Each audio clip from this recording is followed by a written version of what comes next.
Good morning and welcome, Patriot Radio News Hour on this Tuesday. I'm on time today. I'm Joe Jaquin, CEO of the Patriot Trading Group. And how you doing? Santa Claus getting ready to come to town. Merry Christmas to everybody. Our toll-free number, 800-951-0592. The website at allamericangold.com, and I hope you're having a wonderful, fantastic, super great, awesome morning. You know what? I'm in a good mood today. I'm going to spend the afternoon with my oldest, who is back home from college and is going to be here for a while. Yeah, most of the colleges in the country aren't going to come back till the end of January. Vaccinations and flu shots and everything else required social distancing, and only this is the latest that I'm hearing. Listen, we're going to give you a group of kids that you can hang out with. Yeah, that's their That's the college's great idea. These are the only kids. We only just hang out with these guys in the attempts to, I don't know, they're going to try to open the campus up, I guess is what they're going to try to do. And again, the kids really, for the most part, have an easier time with it. And I don't know. Anyway, I'll keep you posted as it happens. Just kind of waiting to see. Yesterday, the Electoral College, Joe Biden is now, I guess the unofficial winner. Still some legal moves left there, but listen, I told you this already, and I'm not a lawyer, and I didn't sleep at a Holiday Inn, but I do know how to read. And I've said this many, many a time. I believe that I'm at least of average intelligence. The way the laws are written, it was going to be very difficult. It was going to be very difficult the way the laws were written. And I've said this all along. I think President Trump should continue because we need to clean this up. Right. And I hate when I hear these guys sit there and say, oh, well, election fraud has been going on for a long, long time in this country, which it has. It absolutely has. Why? I don't understand why we don't strive to be better. It's the same thing with shutting down the economy. Tell the business owners what they need to do, and they'll do it. Listen, we're resourceful people. We all want to stay open. We all want to stay open. And of course, the logic behind it really doesn't add up because they said, believe it or not, outside of going to Walmart, the most likely place you're going to get COVID is in your home. So when you close down stuff, right, what happens? Right? You stay at home more. I don't. What do I know? 800-951-0592. We've got a big rally today in the gold and silver markets as stimulus talk is back. Looks like they're actually going to pass something, maybe, possibly, fingers crossed, double key locks, no trade backs before they head out for Christmas break. Now, this is going to be the small stimulus. And it appears that somehow they've got to get it done in two bills. I don't know why. We'll see if that changes. But the first piece of it is going to be more unemployment. Okay, so right now, a lot of people at the end of the month, they're out. There's no more unemployment. Okay, obviously, we know the problem that would be. Plus $300. So you get your unemployment check, plus $300. That's a part of it. PPE loans.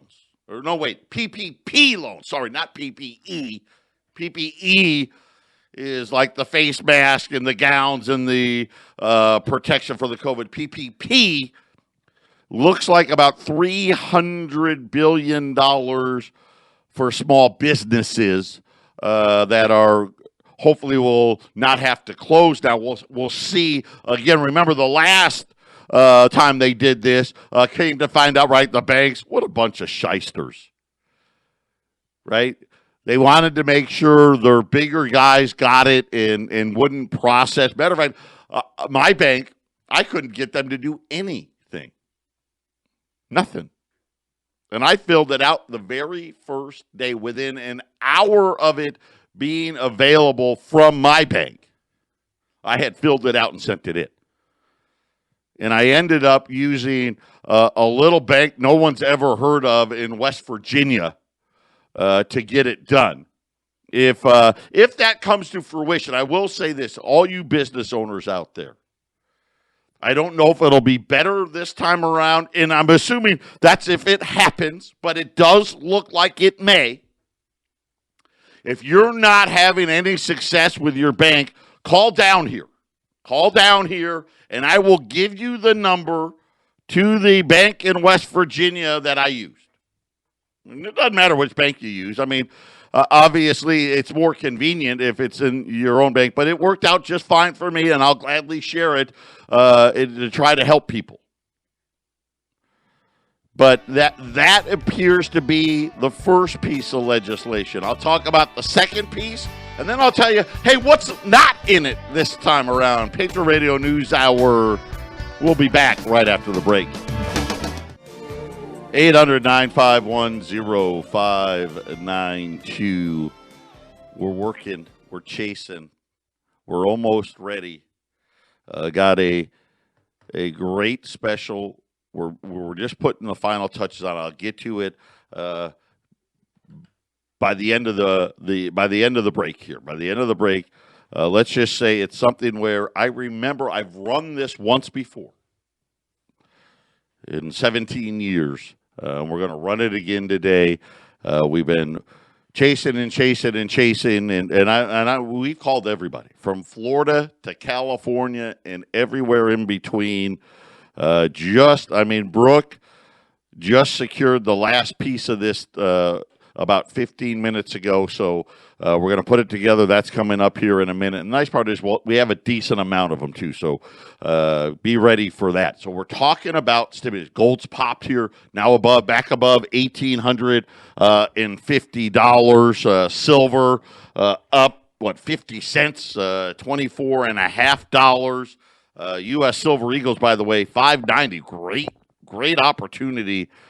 Even though you know my feelings about silver, but at that price, below $30 is just huge. Think about just 3 months ago you were paying $10 and $12 over spot.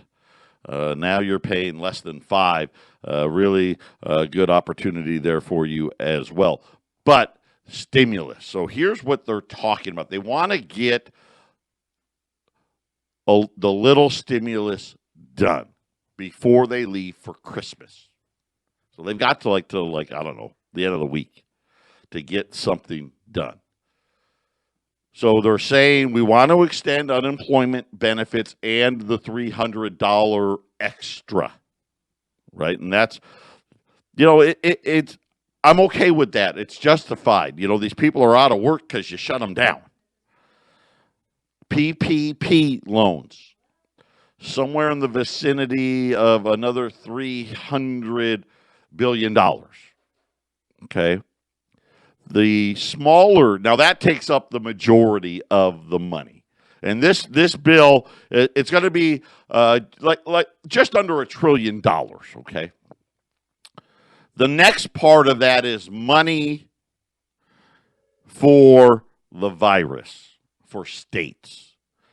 This isn't the big money. This isn't the one that, when they were talking about $2 and $3 trillion stimulus. That's not that. But this is, hey, here's enough money to buy some vaccines. Here's enough money if you need more respirators or more masks or more PPE. So, though that's it, here's what's not in it.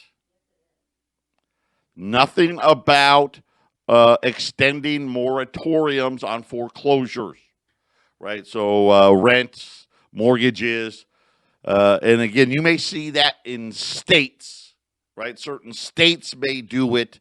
Remember the last time it was the CDC, but nothing from the federal government as far as moratoriums on that. And most of them end right after Christmas. So that's not in there. Everyone gets a check. That's not in there.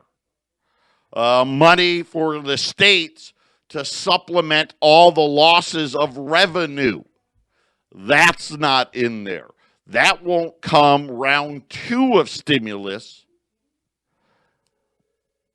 Will not come to, my guess is maybe late February, early March. There's going to be a second stimulus. That one, and they're waiting for this Georgia election, right? If the Democrats win both seats in Georgia, expect a really big number. So right now, this is just under $1 trillion.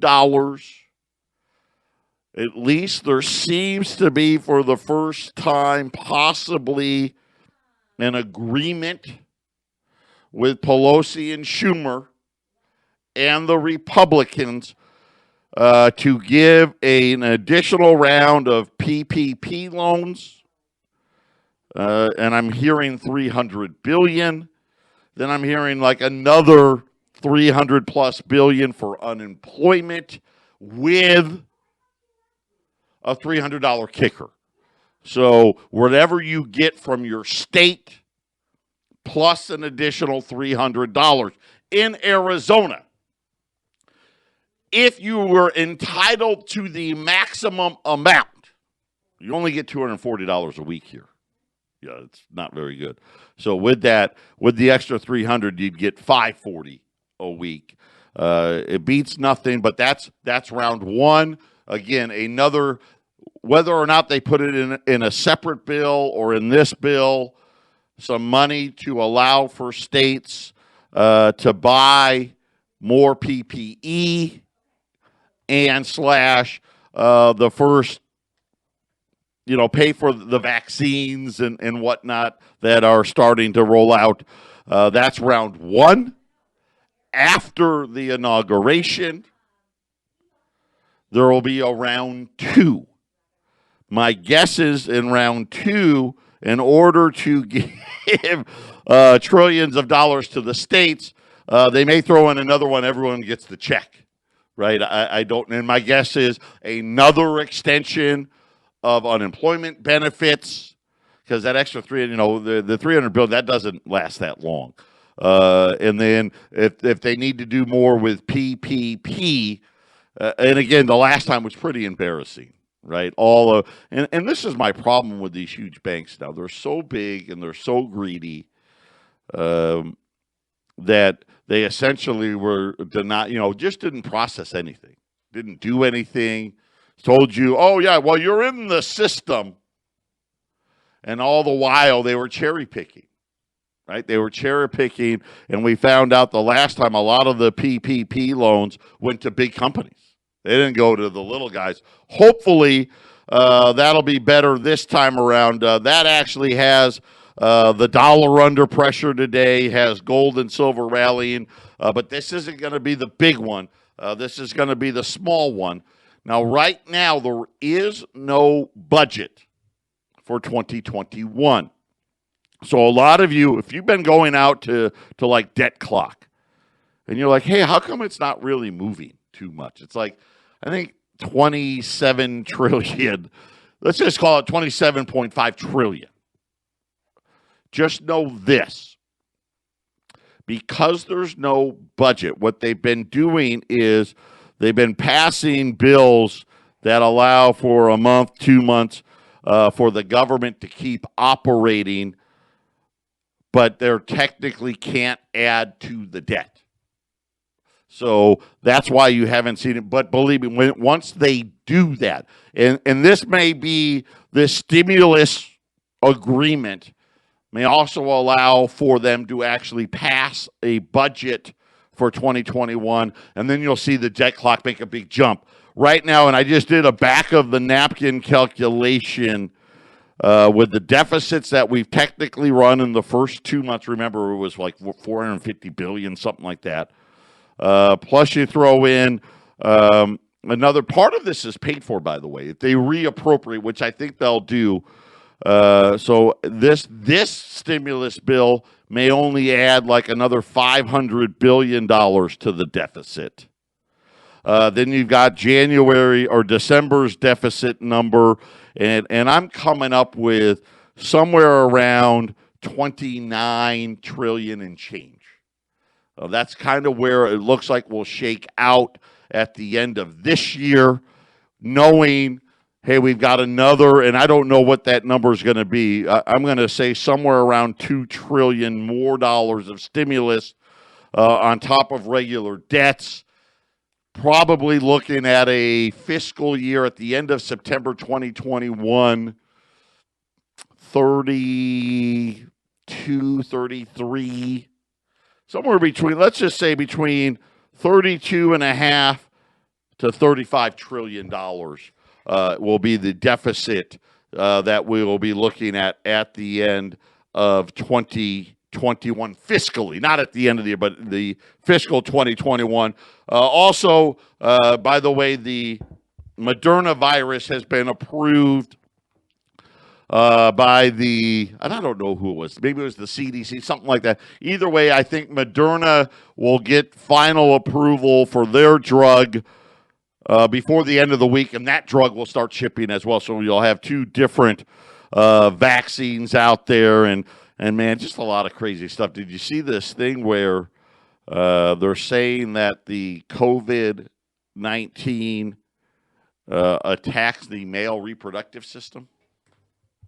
Right? Maybe we're going to get population control one way with the other. If you don't get it from COVID, they'll achieve it through the vaccine. I don't know. It just kind of weird that just came out. There's a big study, I guess, done, and it was a Chinese study. So again, I don't know, but they're saying that is part of the effects that people maybe didn't know about, right? Because when you're thinking about, I got a fever, I got a cough, I can't breathe, right? I got pneumonia.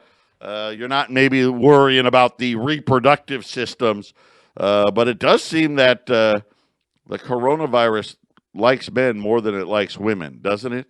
I don't know. 800-951-0592. Where are we going next? What was yeah, this one. Speaking of China, and we'll talk about the renminbi here in a minute, but apparently China has been rebuilding its hog stockpile. Remember now, China had swine flu and all that stuff. It's driven up the cost. Soybeans and corn skyrocketing. So, all of a sudden it's good to be a farmer again. And of course, this always seems to happen, doesn't it? First, let's bankrupt them. Buy them up. And then we'll have the price skyrocket. But they're saying that the price to feed animals, mainly driven by the Chinese, has now elevated feed cost and the likelihood of smaller meat shipments to China in 2021. So if you were in the hog business or the cattle business, they're saying that you may ship less meat to China next year, threatening now to shrink the profits for the livestock and poultry farmers in the United States, Brazil, and elsewhere. Even worse, the producers are getting hit just as they begin to emerge from the pandemic, the added cost and the lower domestic price for animals. So we've got kind of weird. What kind of farmer are you? If you're a cattle rancher, right? Maybe you're a chicken farmer, you're a dairy farmer, right? You're a hog farmer. Bad times for you. If you're out there and you're doing soybeans and corn, apparently a good time for you. They expect beef, pork, and chicken producers to have a 12% rise in the cost of feeding animals in 2021 as China continues to feed their herds, and now they're saying, it's going to be an interesting time. I wonder what that's going to mean for the price of meat, right? If the feed costs go up, and yet they're saying, hey, you're going to get less for your hogs, your cows, your chickens. Another big grab by the big meat companies coming next? Probably. Patriot Radio News Hour. When we return, I'm going to have a special for the second time in 17 years coming up next. 800-951-0592. We just wrapped this up. So we've got 50. We're calling this the Three Little Indians. I did this once. I want to say it was near Christmas time before. We did this once. You just can't get. Indians are hard to get to begin with. And the Three Little Indians, you're going to have the $10 Indian, right? And that's the side profile of Lady Liberty's face. And she's wearing an Indian headdress. So if you had a $10 Liberty, they look very similar, except Lady Liberty is wearing an Indian headdress. The $5 and the $2.50 Indians, those are the male version of an Indian chief. And he's got the full Indian headdress on, and they are spectacular looking. And I've said it a million times. My favorite coin, $5 Indian. Now, those two coins, the $5 and the $10. I'm sorry, the $5 and the $2.50. I'll get it right. The $5 and the $2.50. Those were both designed by a woman named Bella Pratt. So when Teddy Roosevelt, okay, remember Teddy? He did not think the Liberty gold coins that America had been using, so think about 1866 all the way up to 1907, they weren't, in his words, majestic enough to symbolize America's rise as a power, as a superpower. And we talk about Augustus St. Gaudens a lot, right? Because he's the guy that designed the $20 gold piece, right? And we know, remember, Teddy had took off "In God We Trust." People got mad, put it back on.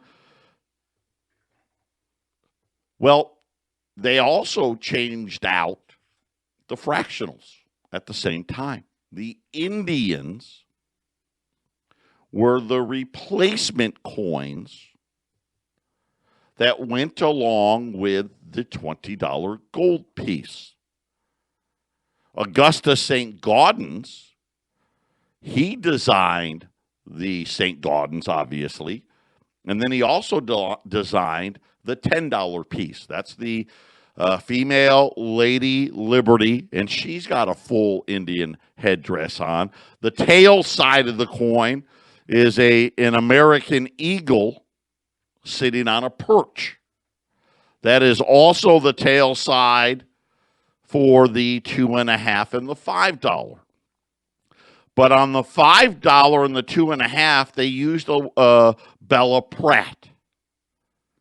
And she went with the male Indian.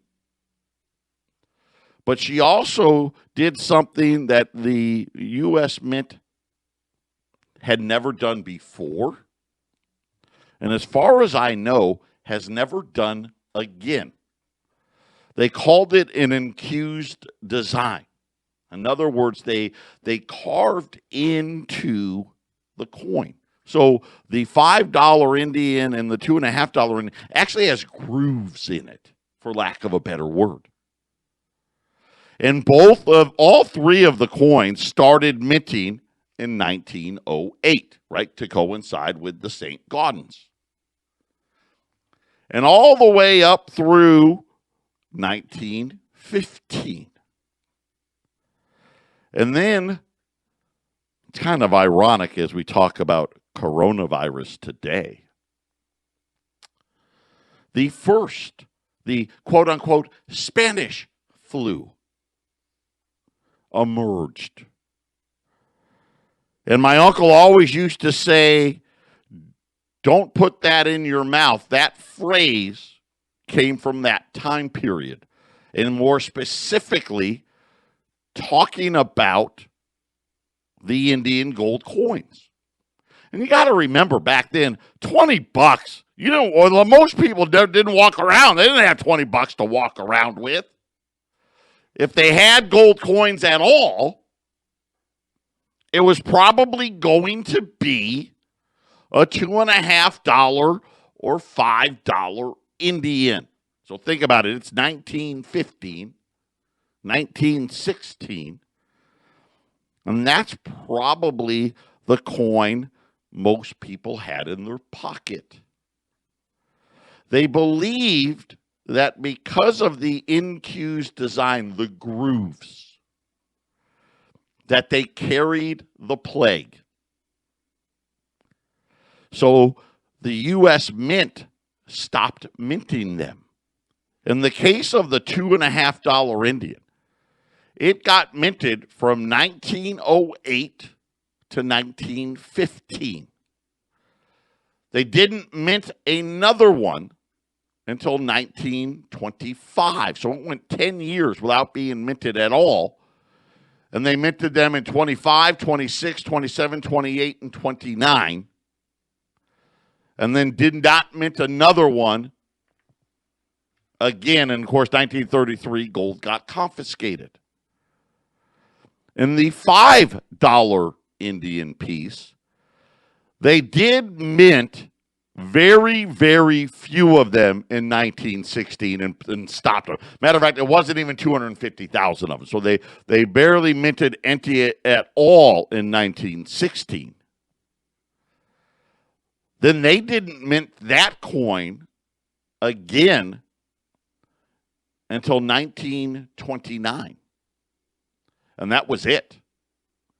So the reason why, when we talk about why do Indians carry a premium over the liberties, that's why. The $2.50, the $5 coins were hardly minted at all. And even the $10 Indian, even though it did not have the infused design, they minted very few in 1916. They minted very few again in 1920. People didn't like it. They said, hey, an Indian's an Indian. I don't want it. And then they minted them again in 26, 30, and 32. And then, of course, gold confiscation, 1933. The three little Indians, $2,075. We'll talk more about that next. So we got 50 of the three little Indians. And that's huge. I mean, we're lucky if we get 50 of any of them. But to get all three of them, and you're saving big money here. $35 on the set. You're going to get the $10 Indian for under $1,100, the $5 Indian for under $600. I mean, this is really, really exciting. I'm excited about it because in the you just can't do it in Indians. And to give you perspective, the $2.50 Indian got minted for 13 years. None of them, they didn't mint huge quantities of the $2.50 Indian in any year. But they did mint it for 13 years. Now, they had a 10-year gap where they minted none. Believe it or not, the $5 Indian got minted the least. It only got minted for 10 years. And that includes the very small mintage year of 1916. And then remember, they only minted it one more time after 1916, which was in, I believe it was in 1929. The $10 Indian, it got minted the most, 14 years, but two of those years, 1916 and 1933, which, by the way, 1933, none of them exist. They hardly minted any of them at all. They had very, very, very small mintage years in there. So when you really look at them as a group, extremely low mintage, awesome looking coins. And when you think about, the COVID of today, running the three little Indians here and knowing that everyone back in the day in 1916 thought the Indians contained the flu, the plague, mostly because the $2.50 and $5 Indians had that infused design on it. So it made it very, very difficult, to combat that. So they literally just stopped minting them. And then the $10 Indian, it fell victim. Right? It didn't have the infused design, but it didn't matter. An Indian was an Indian at that point. Now, the funny part, the silver can't stay. COVID can't stay on silver. Silver coins were just fine. The virus can't live on it. When you think about today, and you think about hospitals and places, doctors' offices, everything should be silver plated because the disease can't live on that. But they don't. It's too expensive. Right? They don't. And then copper's the next best thing, and of course that's too expensive. Now the clad that we have, and of course now, right? What do they tell us now about COVID? Oh, cash is bad. The plague is on it. That's got the COVID. So now you can put in your own hands the first time, at least that I know of, and granted, I wasn't around in the late 1700s or early 1800s, but at least that I know of, the first time American money was deemed to carry the plague. The three little Indians, you get all three in the set for $2,075. If you're going to pick these up in our Phoenix office or our Colorado office, we'll have them there before Christmas. If we're mailing them to you, I cannot make that promise. Mostly because, I can't trust the post office to deliver anything. We had a customer in Georgia. It took 10 days for her check to get here from Georgia. So I can't guarantee it if we're shipping it, but we will have these in no later than early part next week. We may even have them here before the end of the week, but no later than the early part of the following week. And we'll be able to have those in your hands before the Christmas holiday if you're picking them up in either one of our Colorado offices at 800-951-0592. Got a couple of lines open. The three little Indians, the $10, the $5, and the $2.50. When you get them, don't put them in your mouth. Little public service announcement from the Patriot Trading Group. The original money that carried the plague, the three little Indians, $2,075. If you want to put them on a credit card, you can do that. It will add just 2%. We eat 1% for all you credit cards because I know how you guys like it. You want those points. I wonder what you're doing with all the points. Right, especially if you have the airline points, right? Those are probably wasted away. A lot of people used to I know for us, they wanted to get the points to buy airline tickets or go to restaurants or whatnot. A little harder to do today.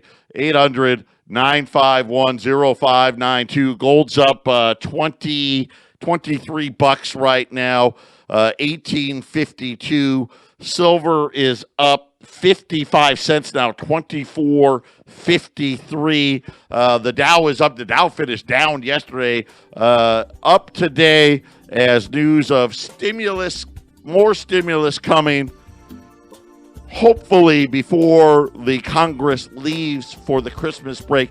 This is what we'll call mini stimulus. Patriot Radio News Hour, final segment on a Tuesday.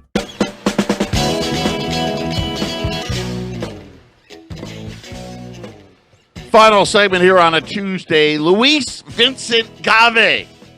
Who? Yeah, Luis Vincent Gave. He manages $1.8 billion in Hong Kong. And he runs a big research outfit out there. He was interviewed in Barron's.